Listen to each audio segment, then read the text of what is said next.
என்ன பிரியா, ரொம்ப நேரமாக கொலுசவே தேய்ச்சிக்கிட்டு இருக்கிறியே, என்ன காரணம்? இல்லைம்மா, பாப்பா வந்து சாயந்தரம் கேட்டான் என்னென்ன?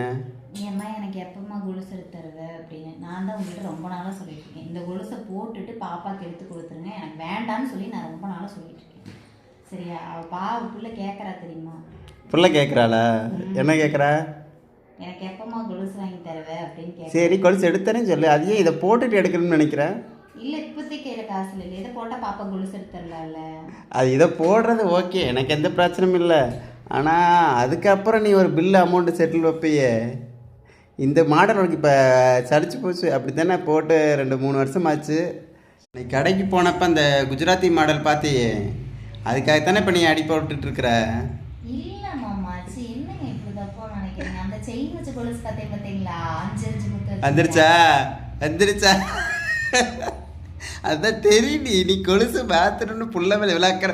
நீ கொடுப்பதா இல்லைன்னு சொன்ன, பட் உன் கொலுசை கொடுத்து நீ பார்த்துற அளவுக்கு பெரிய ஆள் கிடையாது. அடியே சிரிக்காத, மாட்டிக்கிட்ட. இல்லைங்க, வருஷத்துக்கு ஒரு தடவை கொலுசு மாத்திடுவேன். கொலுசு போட்டு காலில் 3 வருஷத்துக்கு மேலே கொலுசு பரிதாரம் கொலுசு. 3 வருஷமா காலில் கொலுசு போட்டிருக்கேன்னு சந்தோஷமா வச்சுக்க. அப்புறம் பார்த்துக்க. எனக்கு கொலுசே வேண்டாம், இதையே நான் போட்டுக்கிறேன். அந்த முடிவுக்கு வந்தது கரெக்ட். இப்போ தான் கரெக்டான முடிவு எடுத்துருக்கிறேன்.